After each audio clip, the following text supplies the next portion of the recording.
You're listening to the Light Novel Podcast.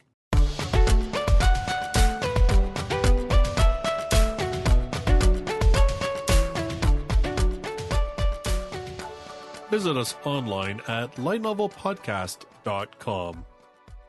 Hello, everybody, and welcome to another episode of the Light Novel Podcast. This is episode 5.2. We are recording this on Sunday night, the last night of Anime Expo. And tonight we're going to be covering the light novel announcements that happened over Saturday and Sunday. We got a little tiny smidge of something from Vertical, but the big ones that we're going to be talking about tonight are the announcements that happened today, and those were the announcements from Yen On and from Seven Seas. Joining me tonight, I have Flyz. Hey, what's up? How are you doing?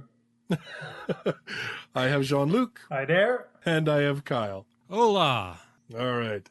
So we're just going to get right into it because there's really no news to cover because, we kind of did that already. So let's just start right off the bat. On Saturday, Vertical and Kodansha Comics had a joint panel at Anime Expo, and I know a number of us expected that we would get something out of it. We kind of expected that there would be maybe an announcement of more Zarigoto or maybe even Nishio Ishin's other series, which I can't remember the actual title is, but it's like about the forgetful detective.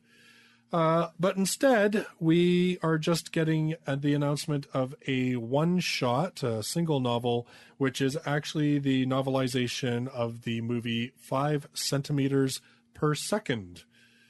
And that was all they gave us. That plus like artwork for the newest Monogatari book that's coming out, which the artwork was awesome, I will say that. I don't know, do you guys have anything to say about 5 centimeters per second, or should we just jump right into Yen On? It's Makoto Shinkai's best work, hands down. Fight me. I mean, it's older. It's out there. You should be able to find it if you want a sneak peek. I guess you can go ahead and catch a movie. But other than that, can you guys just give a really brief, like, what is it even about? Okay, so 5 centimeters per second is pretty much a love story about two young teenagers who one of them, they have to deal with living with a long-distance relationship, and it's about how romance can be strained when you have to live apart for a long time, and it deals with like both characters, like the female character and the male character. One of them eventually starts to move on with their life while the other one hangs on forever, and to the point where they don't even notice that the people around them start to have interests in them, and they kind of just like brush it off, and they're hanging on to this romance that's been going on for however long. And it's pretty much about long distance relationships and how different people deal with them.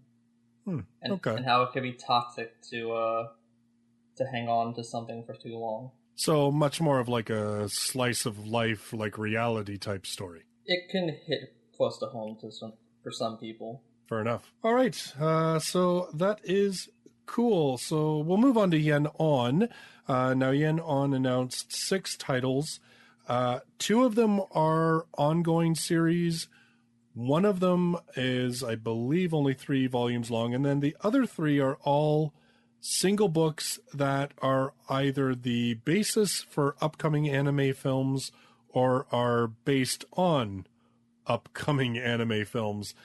Kind of interesting to see Yen On pick these titles up. I guess that Your Name did well for them, and I guess they figure Fireworks is going to do well for them because they seem intent on picking these ones up. So the first one that we've got is The Night is Young, Walk On Girl. And this is the little synopsis they have. On a mysterious night that seems to last a year, an ordinary college student continues to chase one of the underclassmen, a girl with black hair, the girl of his dreams. Up until now, he has been relying on a simple plan, bumping into her every day while making it seem like a meaningful coincidence. I know nothing about this. The only thing that I know about it that makes me really interested is that it is by I think it's by the same creator as the Tatami Galaxy. Right. And the eccentric, I think the eccentric family, and I very much liked those series. So I don't know, that keeps me interested. Do you guys know anything about this? Anybody else, Kyle or Jean-Luc? Not really. Well, the kind of vibe that I was getting from it was kind of reminded me a bit of Tokyo Godfathers, where it has this one, well, seemingly one event that just kind of spirals more and more out of control. And so, yeah, I thought Walk On Girl took place, or the main bulk of the story takes place over one night when he finally decides to confess to her, and then all this crazy stuff just keeps happening. Okay, well, it could be.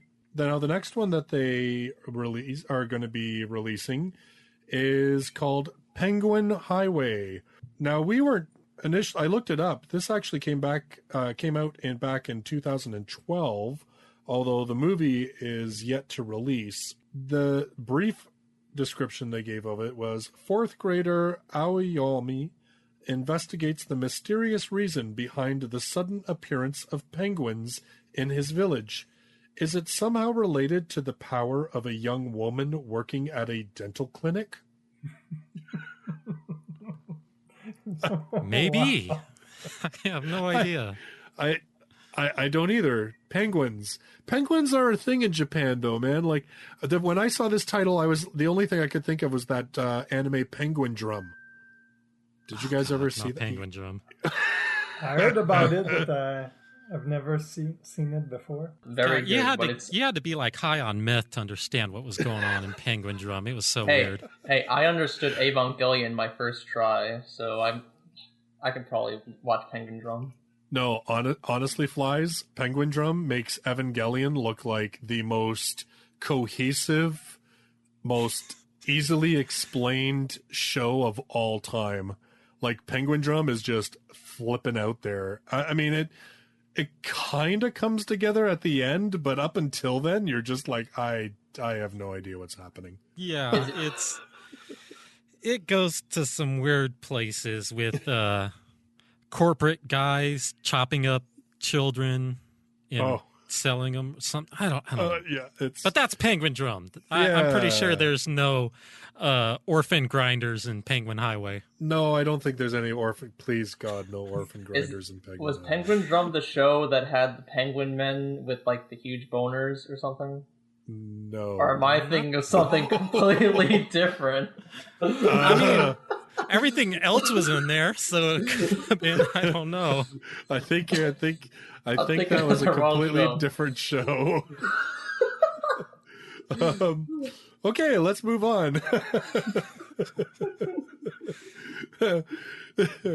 You know what's funny? They announced like we're still talking about like 10 titles, but I feel like we're going to spend 80% of our time only talking about like 3 series, because all the rest of these are all these one-shots that nobody's heard of. So next up, there was Mirai no Mirai, which is, again, a one-shot. It is the novelization of an upcoming Japanese film that's coming out, I believe, July 20th, actually. It's getting released wide in Japan. I'm only familiar with it because the past 2 weeks it's been in the top 10 bestsellers list for light novels in Japan. This one is about Kun, a spoiled 4-year-old boy, comes across a magical garden where he meets his future sister, Mirai, who is now a young woman and has traveled back in time to see him. Their adventures together help Kun cope with learning how to live with a baby sibling. So his sister's name is Future, and she comes from the future. Well, all Japanese name means something. That's clever right there. Yeah, I mean, this one, of course, the creator is the same as Summer Wars, The Girl Who Leapt Through Time, The Beast and the Boy. So you kind of know the pedigree that it's coming from, and that it's all very sort of, a lot of the works are very much about family and learning to cope with families and odd families and stuff like that. And he did the novelization of Mirai no Mirai the same way that he did with The Beast and the Boy. So not all that shocking, I guess, that he's doing this one. But I don't know. I guess there must be a lot of hype in Japan because, like I said, the movie hasn't even come out yet, and the novel's been in the top 10 bestsellers list for a couple weeks. So could be one to watch out for, I guess. So Yen on. Well, I'm kind of interested in this one. Yeah, it has a solid premise. Yeah, this one I would definitely be interested in checking out. Then the other thing that they picked up was the novelizations of Bungo Stray Dogs. I read somewhere that I believe it only has 3 volumes, though, and that it's kind of, I guess, based on the first arc or so of the manga, which we were all talking about earlier, and none of us are really familiar with Bungo Stray Dogs because we didn't watch it. Well, the thing with Bungo Stray Dogs is that the characters are based off of Japanese literary authors, historical authors. Right. And they have superpowers and they go around killing each other. And so it was just really hard for me to get into it because, like, I don't know these authors. And, the online community was going nuts over it just because it has, some author who committed suicide. In every episode, he tries to commit suicide or something. I don't know. Well, I watched the first season, and the only thing I can say about it is forgettable. Yeah, it has its hardcore fans, though. So you're saying you don't have Reki Kawahara and Keiichi Sagasawa like fighting to the death to see who can write a better SAO novel? I thought if it did, I would have watched it. But are those not the high-class Japanese authors?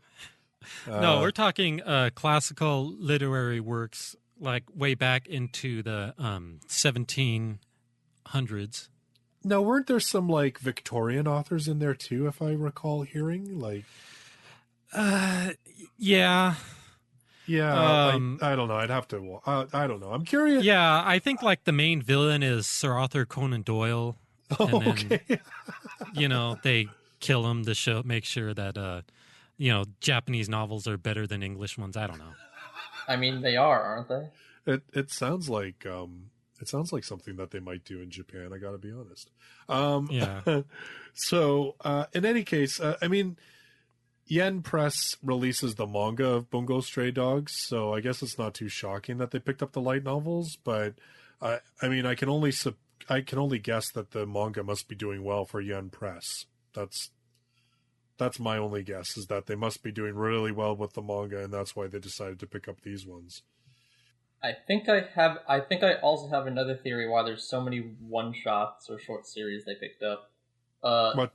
Not only because some of these are based on movies that are coming out soon, so they have the hype, but also since they're only one-book stories, there's really not much risk to getting the license for them, because even if they don't do good, you only have to release one book. Like, it's not that bad if you get, like, per se, you get, like, a 15-volume series that's ongoing, and then you pick up the license, and then it doesn't sell, and then, oh crap, I have all these volumes that I'm going to have to release. Yeah. Well, Yeah, and I think... low commitment. Well, I do have another theory. Let's hear it. The last one we're going to talk about costed too much. Oh, yeah. I'm laughing because I don't even disagree, really. Like... Okay, well... first, before we get to the last one that probably blew the bank for them, first off, we have, I'm going to file this one under, the same wacky school that brought us, at that time I got reincarnated as a slime, and so I'm a spider, so what? And Yen just doesn't seem to be able to get through a major licensing period without licensing something that the person's reincarnated as a non-human. This one is called Woof Woof Story, or in Japanese it's Wan Wan Monogatari. I think it sounds better in Japanese, but well, what can you do? It's an ongoing series. There's only 3 volumes so far, and the story is Oogame Rota, a corporate slave who died from working too much, wishes he could be the dog of a rich household, and has his wish granted by an enthusiastic rookie goddess. But isn't he a little too big for a dog? And now they say this, you have to see the cover. The cover, like, it shows his young lolly mistress, and he's like 5 times as big as she is. This series seems like a tsundere's wet dream. Having a manservant literally be a dog. Well, in this case, it's an actual dog, so I think it's more of a pet than a servant. But yeah, I've actually dipped into this series just a little bit. So it's, the guy gets reincarnated as a dog, and everybody thinks he's just a little puppy. So this rich heiress, this little girl, picks him up and decides to adopt him as a pet. Well, the thing is, he keeps growing and growing and growing, and oh yeah, he's about the size of an SUV now. So he's like Clifford, basically. And a question for you, Kyle: is the story is it placed in like fantasy or modern or something different? I would say maybe Renaissance era fantasy. Oh, interesting. So yes, yeah, it definitely has other monsters and creatures. Yeah, early on he basically tames an entire pack of other wolf monsters that he uses to just basically protect his lolly mistress's estate. Nice. I'm curious if she can understand what he says, or if he just like barks at her and she's just like, oh, okay. Like, nope, she just thinks it's a normal dog. It's kind of funny because, yeah, both the little girl and the girl's father, they just see him as a normal dog, but the girl has a female knight bodyguard, and the bodyguard just thinks that he just came straight from the gates of hell and he's going to eat them all. Yeah, so anytime they're in the same vicinity of each other, she just freaks out and is constantly trying to skin him alive or whatnot. Now, the series would seem weird if we already didn't get a series about being reincarnated as a refrigerator. A vending machine, man. A vending machine. Oh. Diss the vending machine. I'm sure there's an isekai somewhere out there about refrigerators. Yeah, just Google isekai refrigerator, and I bet something is gonna pop up. You're probably not wrong. Well, like we said earlier, right? I mean, if there can be swords and there can be hot springs, why not a refrigerator? Well, Google isekai with pretty much anything, and I'm sure you'll find something. Yeah, probably. The one thing I like about these series is that, like, since they're so wacky, they're perfect for, like, if you don't want to read something super serious, you can just sit down and relax and read something, like, goofy. Well, I have to admit, this one, I mean, he comes back as, like, obviously not just a dog, clearly. I don't know if this is true, but somebody was like, oh yeah, he comes back as a dog, all right. A dog who can use, like, laser vision to destroy mountains and stuff. Yep. Oh yeah, he does that all right. He clears out a mountain just testing it out, and then when something actually threatens his master, he blows away an entire dungeon. It's like, okay, arc over. Let's move on. Okay. You know what? I admit I am now looking a lot more forward to checking this series out. And it's only 2 books long so far. It's 4. 3. There's 3. 4? I don't know. I saw 4 cover the novel earlier. update site. They might have announced the 4th one, but it's 3 currently released in Japan. Yeah. The novel updates needs to update because it only says 2 on here. Oh man, you can never go by novel updates. They have a lot of good info, but the number of volumes released, they are always behind, it seems. Yeah, and the series only debuted last year, so it's kind a of newer one. Mm-hmm. Yeah. Well, like I said, I mean, you know what? Honestly, it still sounds less wacky to me than being reborn as a vending machine. So, yeah, and vending machine wasn't as horrible as I thought. So, I mean, this one's got to be even better, right? You can hope. We shall see. And I'll be honest, like the way I treat my dog, like I can totally understand somebody wanting to be reincarnated as a dog. I get it. The furries are going to love it. My dog gets treated like a little prince, so I could think of worse things to do with my reincarnation. Okay, so now moving on to the big one. This one, 86, 4 volumes currently released. I'm sure a 5th one's probably coming out not too long from now. The Republic of San Magnolia has been attacked by its neighbor, the Empire. Outside the 85 districts of the Republic, there is the non-existent 86th district, where young men and women continue to fight.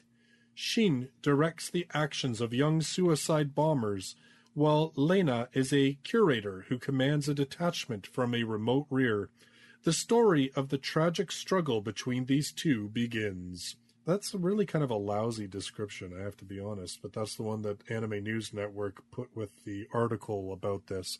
So this one, it was, number 2 on Kono Light Novel Gasugoi, the last one, I believe? I know it was high up there, yeah.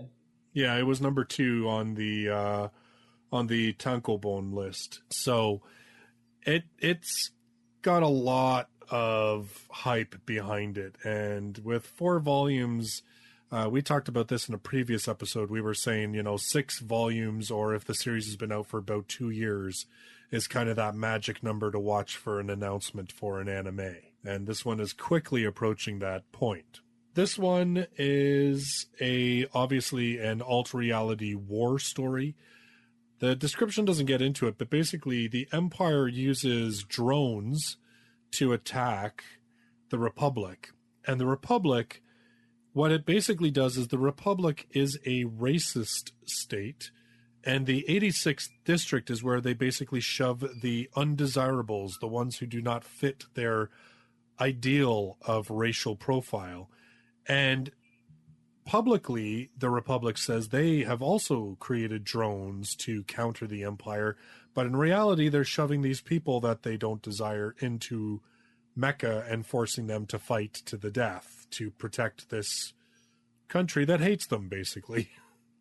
So it's a very, very political, very charged series, and I'm guessing quite gritty. I hear that, don't get attached to any one particular character because people can potentially die.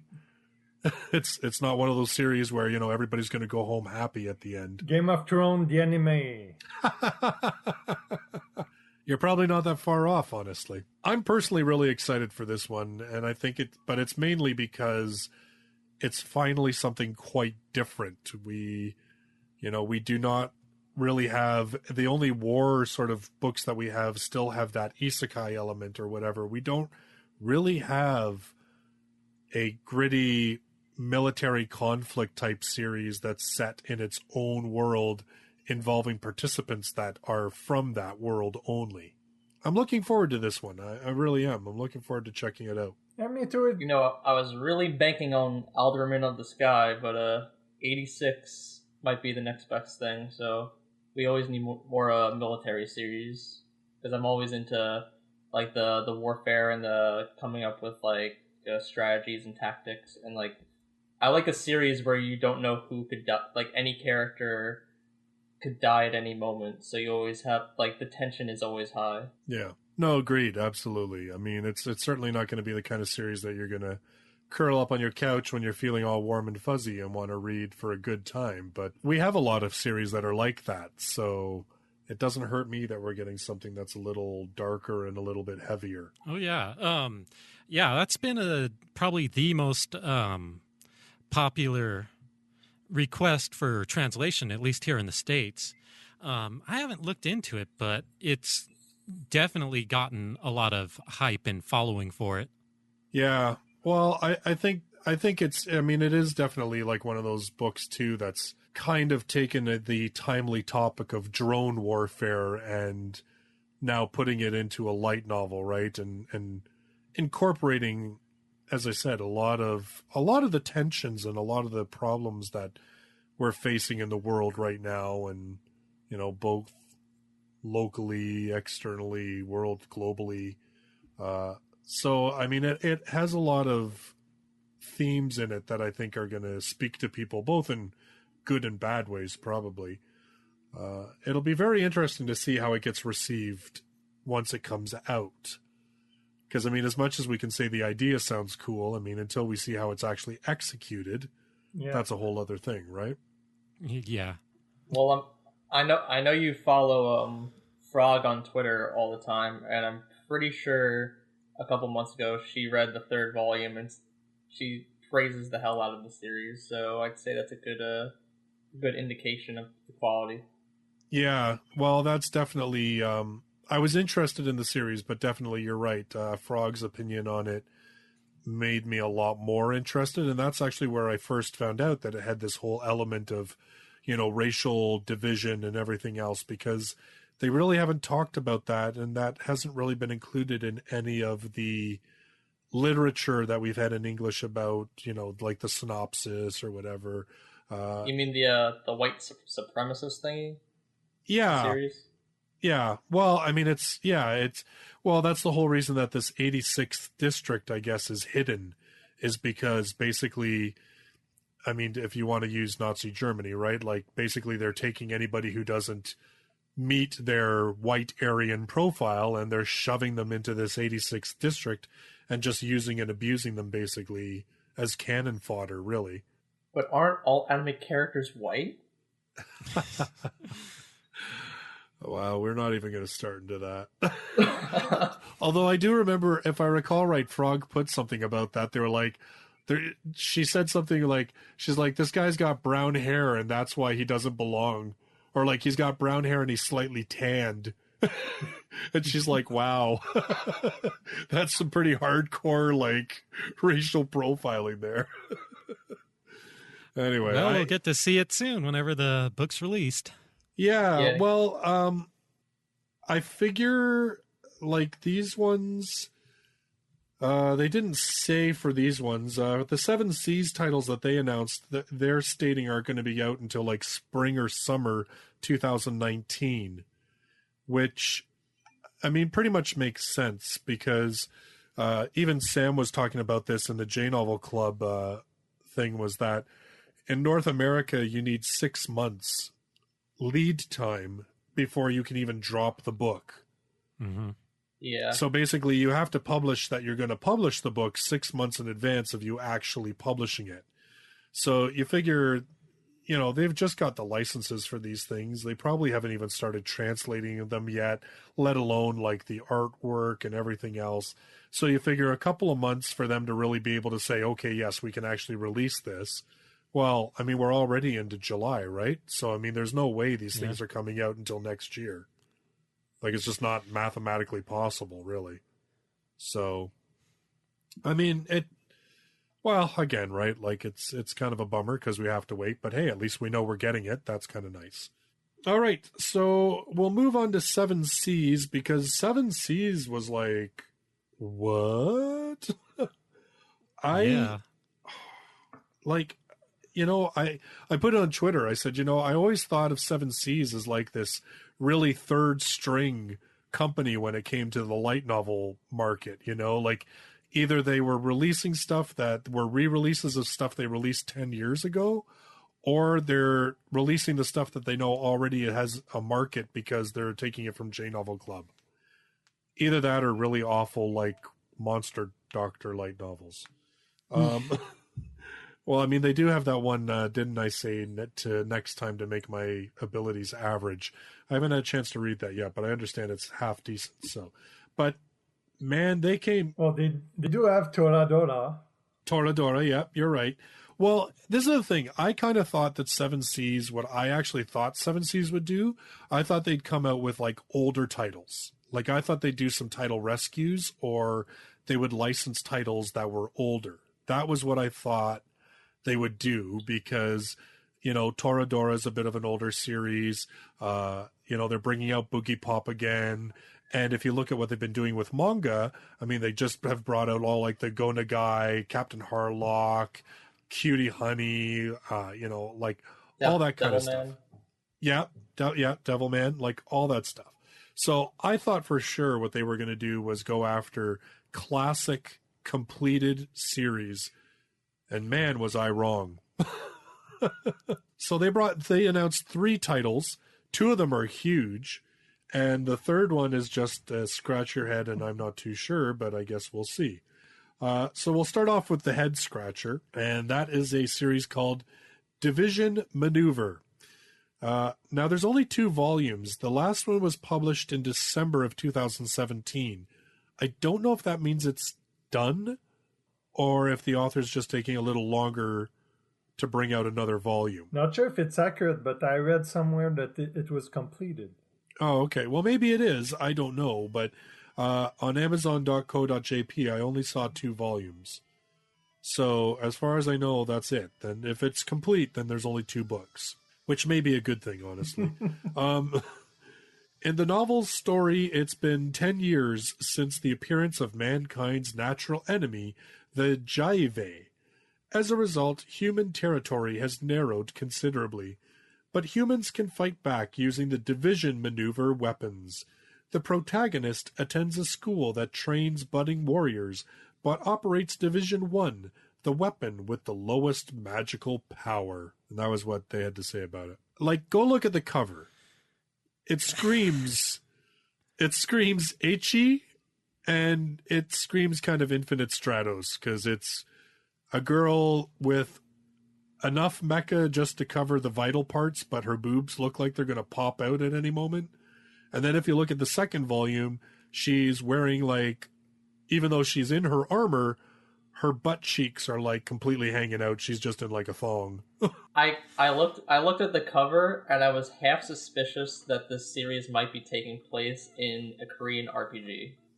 Oh, really? Because we all know in Korean RPGs, for female characters, the less armor, the more defense. Yeah, I looked at it and I saw, it's like, are they just reprinting Infinite Stratos? Yeah, that's what I thought as well. It's like, I've seen this before. I know I've seen this before. You know, kids, if you want to read a good book on the school bus to school or like on the train to work, this is the perfect series for you. Nobody will look at you funny when they see the cover. Nobody at all. Yeah. I actually was talking to somebody on Twitter about this because we were kind of saying how this one seems really out of left field, but then somebody else piped in and they said, well, this is Seven Seas that just launched Ghost Ship, which is their imprint for hentai-ish manga. So they're like, really, for them to pick up something that's really ecchi and kind of naughty is not that outside of their business model. So I don't know if this one is like, let's test the market with a slightly naughty Infinite Stratos clone, or I don't know. I can't, like I said, I really have no idea why this book exists in an English license. I don't know. Yeah, they could be having this released to set up for, I don't know, maybe something else down the line that has maybe a bigger following, like maybe something like the Undefeated Bahamut Chronicles or something like that. What surprises me is that if they were going to test the waters with licensing like an ecchi light novel series, I'm surprised they didn't go for like one that's already really popular, like High School DxD. Yeah, but the thing is, I think do they release the manga of High School DxD, or is that Yen? I think Yen I don't does. think it matters, but well, it makes sense if it's really 2-volume completed. It makes sense. Yeah, I don't know. I don't know what's going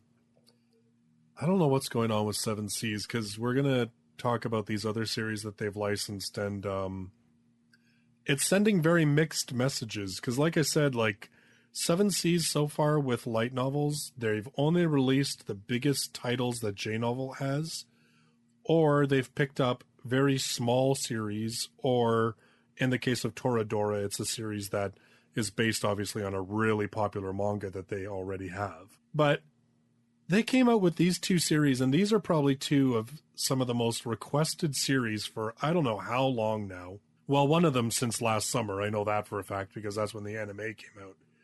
And the first one we'll talk about is Classroom of the Elite. This one has 8 volumes in Japan, while 10 if you include the 2, like, I think there's like a volume 4.5 and a volume 7.5 or something. So they're sort of side story volumes. But so there's 10 books so far, and it is still ongoing. This series, when the anime came out last summer, was killing it in Japan. Like, the sales for that series went nuts. And every new volume that's come out since then has done phenomenally well in release. So it really doesn't shock me that it got picked up. I think the only reason any of us were surprised was because A, it's Seven Seas that picked it up, and B, that it hadn't been picked up before now, I think is probably the only two major surprises about this one. So anyway, this one, Aya no Koji Kiyotaka has just enrolled at Tokyo Kodo Ikusai Senior High School, where it's said that 100% of students go on to college or find employment. But he ends up in Class 1D, which is full of all the school's problem children. What's more, every month, the school awards students points with a cash value of 100,000 yen, and the classes employ a laissez-faire policy in which talking, sleeping, and even sabotage are permitted during class. But among all the students who lead such self-indulgent lives, there is one who disagrees with it all and chooses to remain solitary, avoiding contact with others, the beautiful Hirokita Suzune. She has figured out that, even though the school gives students huge amounts of money, it also offers many means of assistance for students with no money. 1 month later, Ayana Koji Horikita and the students of Class D learn the truth of the system in place within their school. Wow, that was a really long kind of setup for that. But I didn't watch the anime of this one, so I really don't know much of anything about it. Again, it was my policy not to watch it because I hoped we might get the light novels at some point, and, well, here we are. Well, I did watch it, and it was good. Yeah, as someone who's watched the anime, if you like My Teenage Romantic Comedy, the two main characters are very closely identical to Hachiman and Yukino. Suzune pretty much almost seems like a Yukino clone. And Kiyotaka, well, like he's kind of like Hachiman, where he's kind of like silent and keeps to himself, but instead of Hachiman, who's like a cynical person who like curses people out from like a distance and is like a loner, Kiyotaka is more of like a hidden genius who like can like manipulate people and like outsmart people all the time. Well, the thing that might be interesting in light novel format is like you have these bunch of students that they're made to follow the social norm, but behind everything you have all of these mind games that might be a little bit better to read with all of the character introspection. I could see that. So yeah, I mean, this one, it's going to be huge, I think. And like I said, I was really surprised that Seven Seas came out with this one. Then we come out with the other big series that they announced, and this one, I've got a couple of thoughts on it. A lot of people have told me this is almost like the prototype of the modern isekai, and that is Mushoku Tensei. This one has 18 volumes. It's still ongoing. It's published by Kadokawa. The story follows a 34-year-old virgin NEET who is kicked out of his house when he runs out of money. He's regretting his life when he's suddenly killed in a traffic accident, and he's reborn in another world full of swords and sorcery. As a newborn baby, he resolves to live his life without regrets and make the best of his knowledge from his previous life. While developing his skills in magic, he meets a small girl who is a magic tutor and a beautiful quarter elf with green hair. Now, again, this is a series that every time there's a new volume, it's in the top 10 in Japan. It's a fairly popular ongoing series, and Seven Seas, when they announced this, said that it's been one of the most requested titles in their monthly surveys for a very long time. And I know anytime I've covered it in the top 10, a lot of people have said, how much they would love to get this series in English. Well, I did put it on the survey every single month. Okay. Oh, you were one of those people. Yeah. Well, then tell us about it, Jean-Luc, because honestly, I know nothing about this series. Well, I've been following up on the manga, so far, to me, it's a bit like different from other isekai from the fact that he's entirely reborn. Like he's not just thrown in another world in a different form or as he is. He's just like being reborn again. And well, we've been seeing like all of these other titles that are similar. But when I first got to read the manga, it was fairly new to me. So maybe because of that, kind of kept first place in my mind. But like you see, this guy who's basically, as you said, he's kind of broken. He's someone that didn't achieve anything in his life, and now he want to make up for it. And as his life goes on, like he does a lot of mistakes. And what's good is that he always find a way to surpass his mistakes. Say, okay, I messed up, but let's keep going. It's not the end of the world. Is this one of those series where there's a over sort of arcing story, like, you know, destroy the demon lord or whatever, or is it more like, you know, say Death March or whatever, where it's basically just his adventures in the world? Well, it's kind of a middle ground between the two. It's like he's trying to build up his life through different events, but eventually there's like a big cataclysmic event. Like I haven't got a lot of information on it because it's still mysterious at the point where I'm at.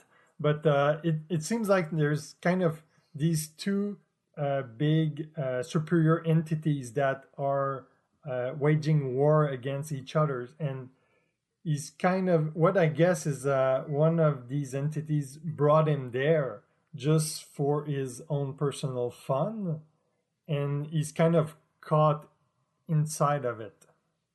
Okay, so there is sort of like a bigger story to it than just, you know, let's go explore the world. Hey. Yeah, but there are a lot of him going on a journey from one point to another because of X and X reason. Right. Okay. The one thing that I was kind of interested when I saw that they had licensed this was that it's already 18 volumes long. So it's not like it's a short series. And it's the longest thing that Seven Seas has licensed. So to me, I kind of thought, and now admittedly, it's so, there's so many people asking for this series, it's probably a sure bet that it's going to do well. But I kind of thought to myself, maybe this is the start of Seven Seas getting more serious about this whole light novel thing and getting more into longer series and bigger name series, because like I said, Classroom of the Elite, tons and tons of people I know have wanted that. And Mushoku Tensei, definitely huge audience for that one. So, but like I said, with 18 volumes, I mean, it's a long commitment that they're putting themselves in for.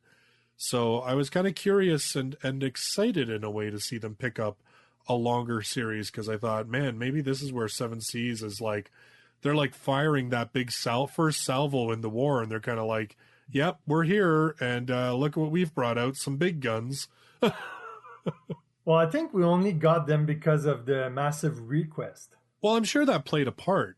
Absolutely. I mean, I don't think, well, I mean, Seven Seas obviously isn't going to put that stuff out there unless they're going to act on it, right? I agree, but I just mean that, again, like, because we don't know the background and we don't know what's happening behind closed doors and everything else, we can't say whether there was a bidding war for Classroom of the Elite or Mushoku Tensei. But given how big those communities are, given how much fan interest there is in these titles, I can't imagine that it was only Seven Seas that called up the publishers and was like, hey, we want them, and that was it. Like, I can't imagine that there wasn't at least some competition to get these titles, because like I said, they're big titles, they're big names, and they're ones that are huge in the fan community that people wanted to get over here, and now they're here. But it just seems, like I said, to me, Seven Seas would not have been the first company that I would have said, yeah, they'll be the ones to get it. Yeah, I was pretty sure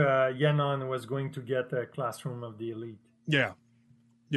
I thought that for sure too, especially like Flyz, like you were saying, that whole comparison of Classroom of the Elite to, My Youth Romantic Comedy As Wrong As I Expected. Well, that's a yen on title, right? So I kind of thought, well, if they're going with Classroom for, My Youth Romantic Comedy, if they're going for that, then Classroom seems like a good fit. Yeah, because both series are very similar. The only difference being that romantic comedy is more of a slice of life versus Classroom, which is almost like class warfare sort of thing. Well, it still sounds pretty cool. I'm looking forward to it. So, do you guys have any further thoughts on Mushoku Tensei, or, well, on any of these titles, really? On Mushoku Tensei, I followed it like a little bit, not too much, but the series makes me a little nervous. Okay. Because from what I've read, from what I've heard from other people that I've talked to that read the web novel, the premise seems really interesting and like an easy thing to drag people in to want to read, but it's not exactly what it seems at first. Like the whole premise of the series is that this guy who is a loser and didn't do anything dies, and then he gets reincarnated from a baby, and his like whole mission is like, oh, I'm gonna make it right, and I'm gonna grow up and live a life of fulfillment and do good things. Right. But like, it kind of like blasts through that development within like the first couple books, and then from that point onward, when the catastrophes and like what is it, when he has to go to like different like locations on like missions, he's already pretty much fully developed and like a magic master. So like it kind of goes from like this interesting premise and just reverts to this like typical fantasy series where he's just like the Gary Stu main character who's extremely good at magic, and he takes one of his female companions with him on like an adventure journey or whatever. Well, you kind of have a point, but at the same time, from what I read, like, yes, he kind of get everything worked up pretty quickly. But as I said, there's a lot of time where he stumbles, he makes mistake, and I think that's one of a little interesting sparkle of flavor. Yeah, I've gone a little into that series myself, and I wouldn't call him a Gary Stew, but it is certainly wish fulfillment. I almost consider it the SAO of Isekai, because, yeah, there's some questionable aspects that he gets into outside of the main quest. Oh yeah, we were me and you and I think Bio were talking about it earlier before Jean and Justus showed up. Should we mention the main characters? Well, you got actions? a 30-year-old otaku virgin who gets reincarnated from the point of a baby, and he's growing up around other children, and he has a somewhat unhealthy attraction towards him. Oh, Perversion. You have to remember that like it wouldn't have been as bad if like when he got reincarnated, he just was a completely new person. Like he reincarnates as a baby, but he still has his memories as a 35-year-old NEET. So when he grows up, he's around these female characters who are obviously underaged, and he doesn't pass up any moment to glance at them and have perverted thoughts about them at any reveal of skin, which can kind of be a possible turnoff for some readers. Wow, okay, yeah, that could be a bit detrimental for some people, yeah. Which is a shame, because when I first heard about the series, like the premise is what interested me the most, and I thought it was going to be more of like a wholesome series where like he really tries to better himself, and like he has a family or whatever, and like they go on and like he raises them well and he goes on adventures and stuff. But like now when I read deeper into the story, it makes me Like, wow, that was like a little whiplash. A review that I saw that actually talk about later in the series, he's supposed to eventually grow up and have a family. So, not sure how everything's fall into place, but Well, I guess we'll just have to kind of see how that all plays out. I mean, to me, the premise sounds very, very similar to the series The Faraway Paladin, in terms of that whole idea of being reborn as an infant and having the memories of not, having wasted your life. And The Faraway Paladin was really, really good, actually. So Yeah, I'd say the big difference between the two of them, the Faraway Paladin, he's raised for a good, what was it, 15, 16 years before he sets off on the adventure. yes. And in Mushoku Tensei, he sets off at like, oh God, what is it? 5 or 6. I thought it was a little bit older, but yeah, he starts his journey off on his own pretty young. Oh, it's like Pokemon. Hey, you're 8. Now you're free to travel the world unaccompanied and play with fire-breathing monsters. It's like a Spartan kid. If he can't take care of himself at the age of 5, he's not worth the living. Right? Here's a spear, go kill a wolf. Yeah. Wow. Okay, well, fair enough. Yes, that does make it a little bit different. Yeah, well, if it does get into those kind of questionable things, I'm sure we'll end up talking about that at some point. Yeah, and I forgot to also mention, now that Jean-Luc mentioned that he does eventually have a family later, the world doesn't have a problem with polygamy, from what I know. And that that does play a part. Okay, I haven't caught up to this point. More like, harem, pretty much. It is a harem series. Yeah, I didn't want to say anything, but instead of family, say families, plural. And we've spoiled the whole series for everybody. The main character is a disgusting pedophile, and he sleeps with a crap ton of women. All right. Don't read it. Like, really, I mean, oh my God. We're just wow. Well, I've been proven wrong on some series before, but that's just the knowledge that I've gained from researching into the series. Research. Yeah, research.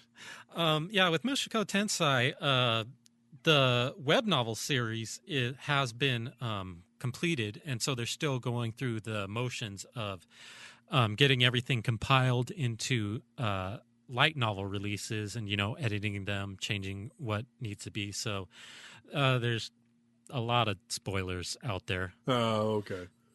All right. Yeah, so I mean, there's a chance that it could detract from the light novel or the web novel series. So, there's always a reason to pick it up. Yeah. Say, for instance, Konosuba. Whenever it was picked up for light novel series, the publisher told them to just axe the web novel series.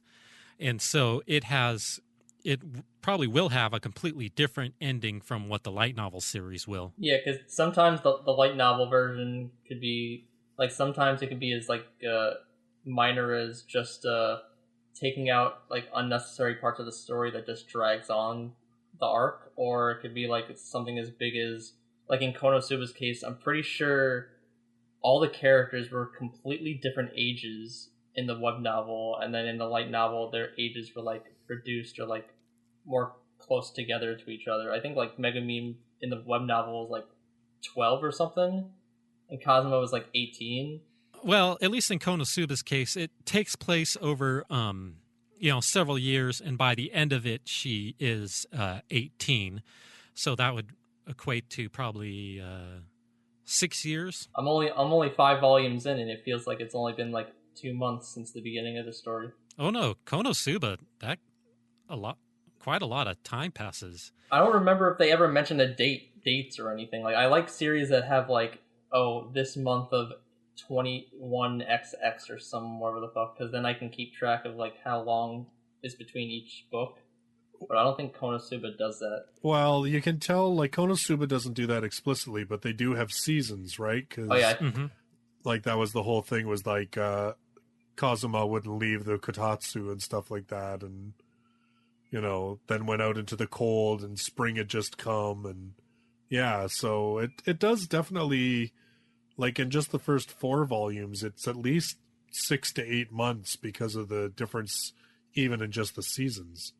So, but we're kind of getting off track because, you know, the Konosuba's been out for a while, and as much as we thought Yen-On might give us the spin-offs, they didn't. Or at least they haven't announced it yet. Not yet. That's true. I wouldn't be surprised we get them. Like, They didn't have enough money left. The 86 bidding war. Yeah. 86 with a bunch of zeros after it is what they paid for it.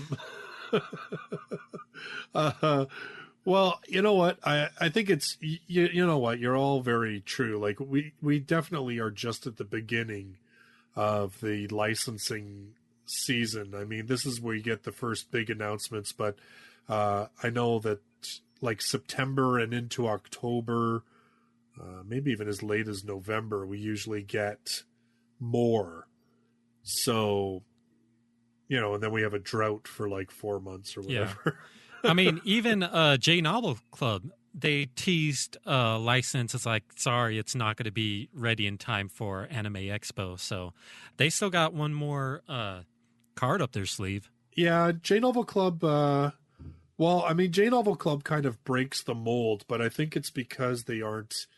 Well, it'll be interesting to see if it changes now that they're going to print their own books. But up until this point, because they've been an ebook only publisher, they didn't have to conform to the same sort of rules and giving certain amount of months leeway and all that kind of jazz in order to get their books to print. So, I mean, they really could just announce a title out of the blue and be like, and hey, it's available tomorrow, you know, like, yeah, they could do that, right? Whereas any of the other traditional publishers that count on print can't do that. They've got to give at least, 8-10 months leeway when they announce the title's going to be coming before it actually happens, right? Mm-hmm. So it'll be interesting to see if J Novel Club, if that changes, but I don't think it will really. Like, I think they're going to do I think J Novel Club's going to do with what Seven Seas has done with J Novel Club, which is J Novel will release all their new titles digitally, and the ones that they get the most demand for are the ones that they will then start to do prints of. But everything, I think, they will bring out digitally first. Yeah. And get it into the market. Yeah, they were asked about that on, I think it was on Twitter, or it might have been a Q&A afterwards, but they were asked if publishing or printing their work, if it's going to slow down the digital releases, and they flat out said, no, the digital releases will stay the same. You'll still get them out quicker. It's just now that we're also going to be publishing ourselves print versions. Right.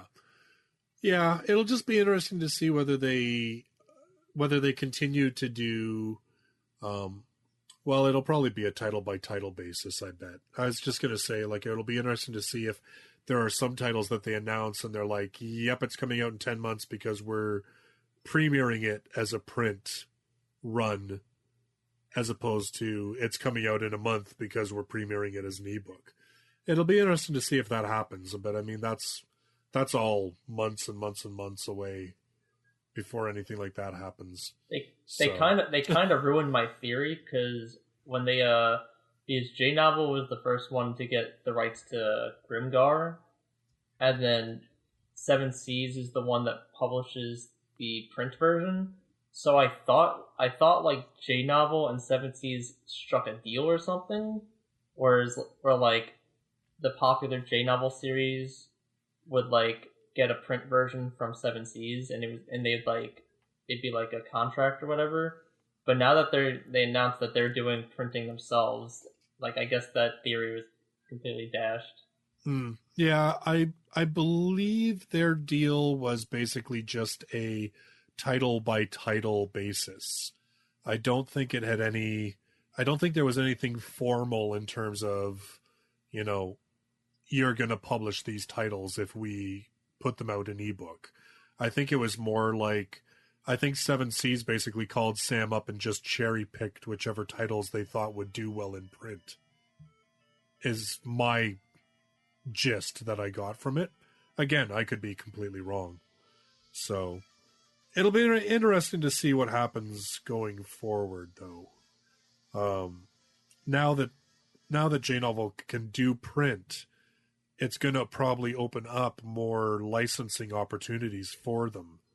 So it'll be interesting to see where they go in the next, year.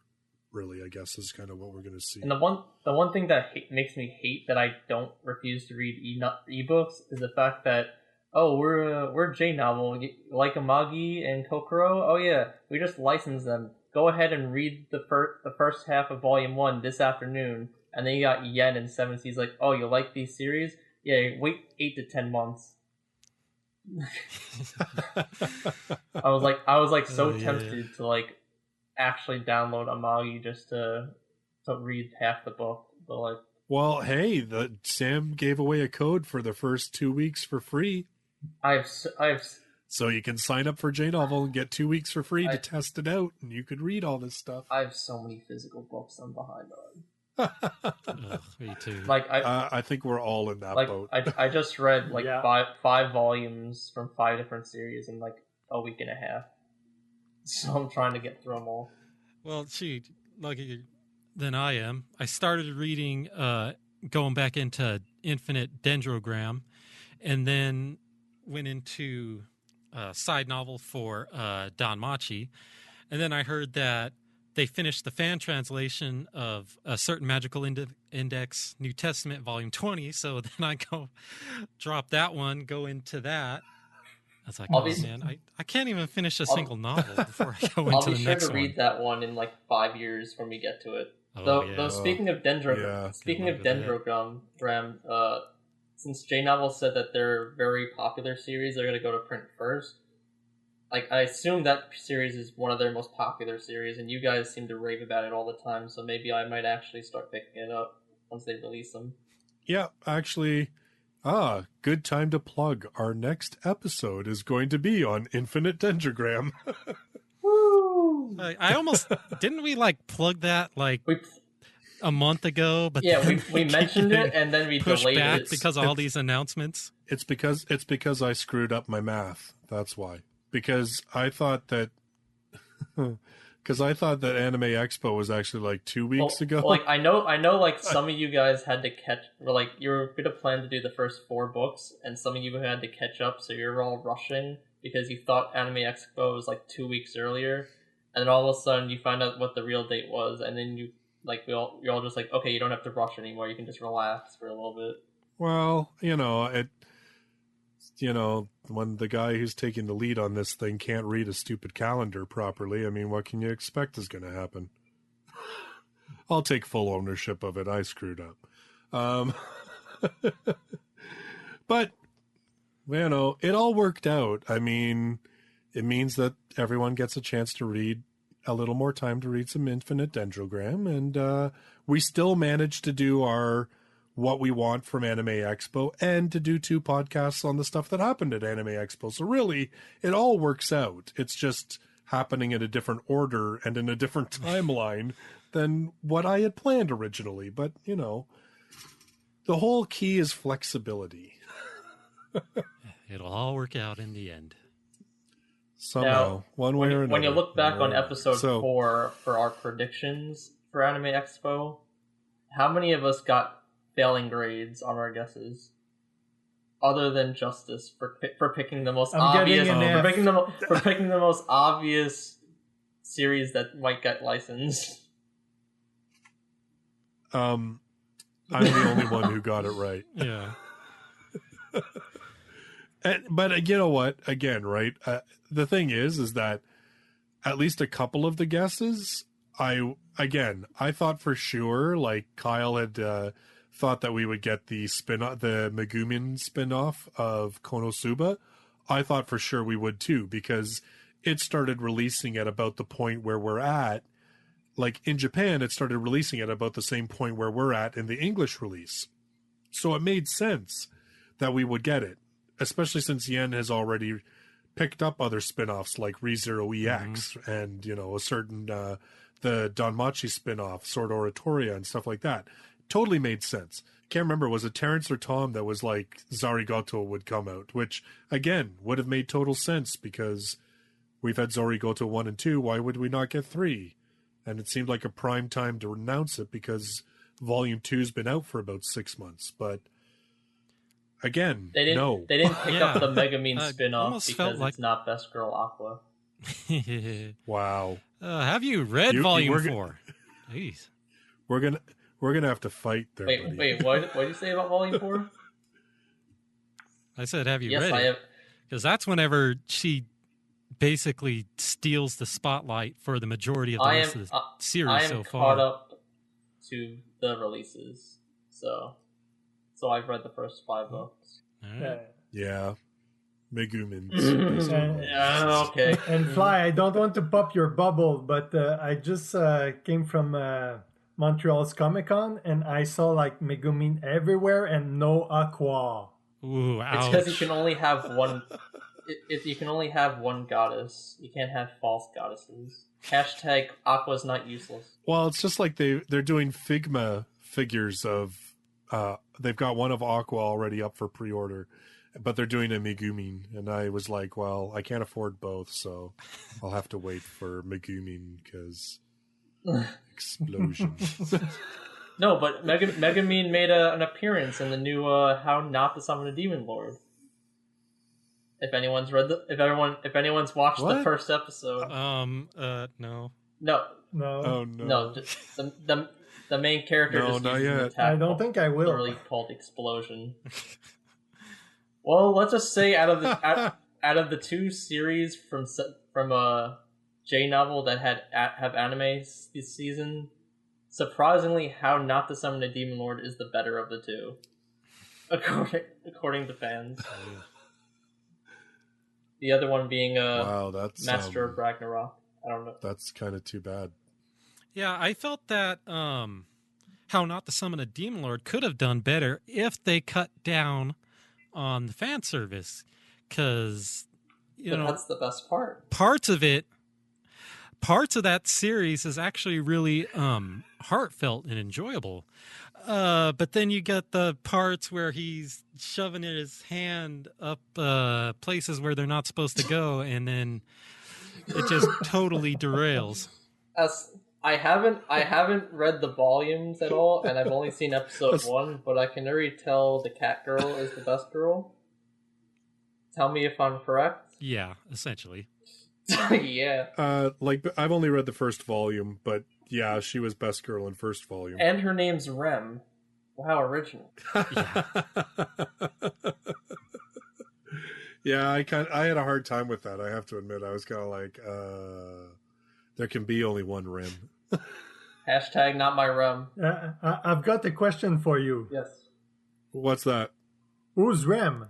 Ooh, I don't know. ouch. Ooh, spoilers. You can't. Ooh. Wow. Don't go there. Well, technically, actually, if you read up to Volume 6 of ReZero, technically not a spoiler. So. Oh man. Oh yeah. Wow. Has Volume 7 already been released?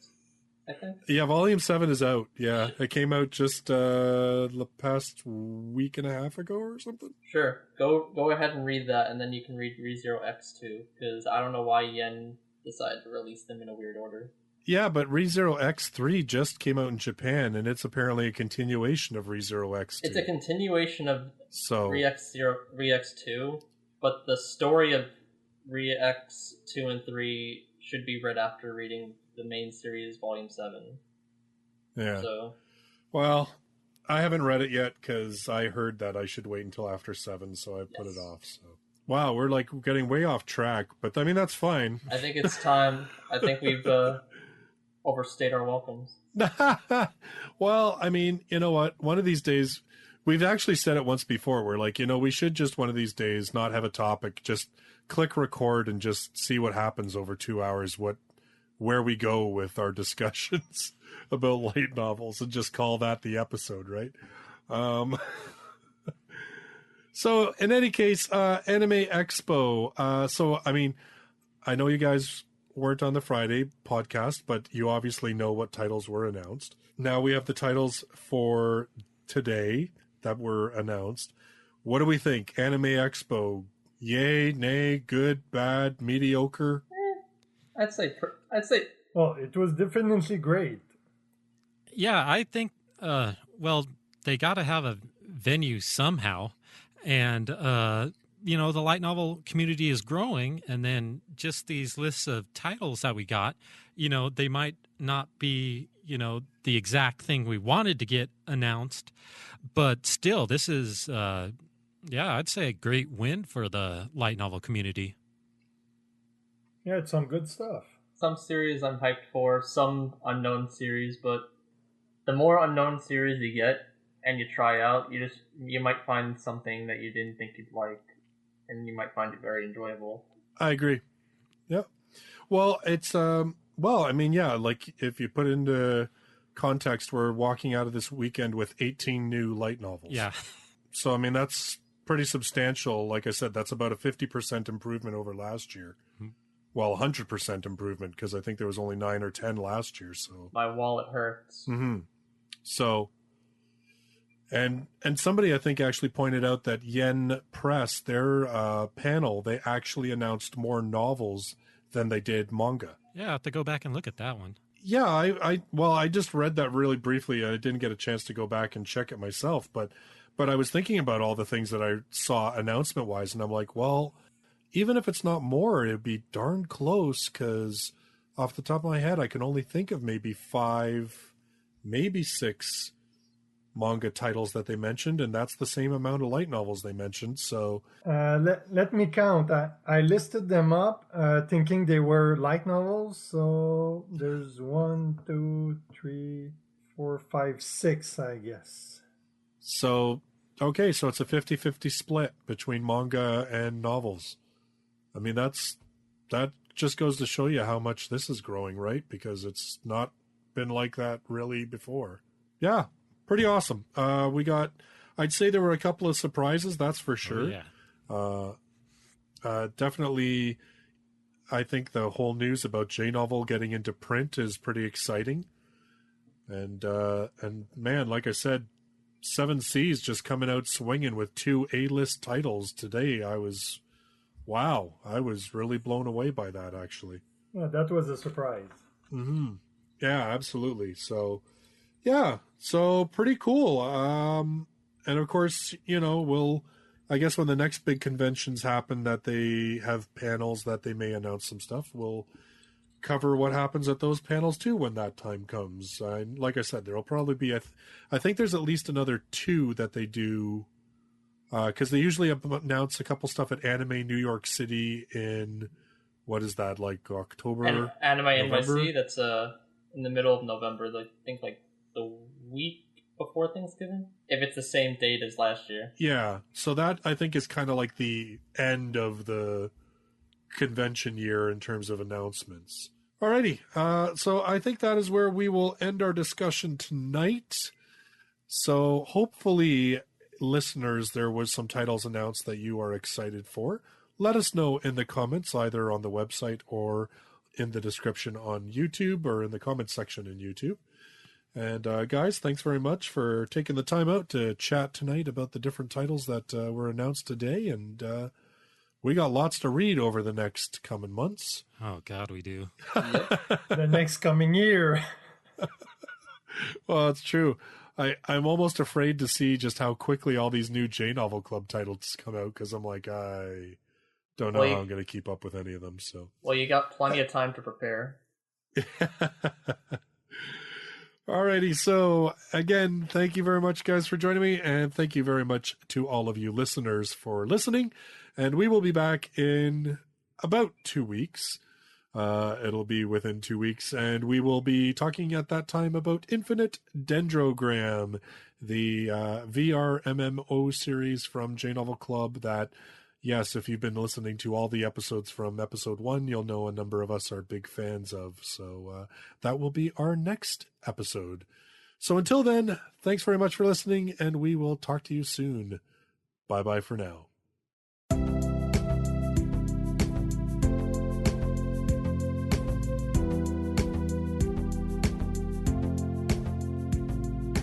For show notes and related links, visit lightnovelpodcast.com.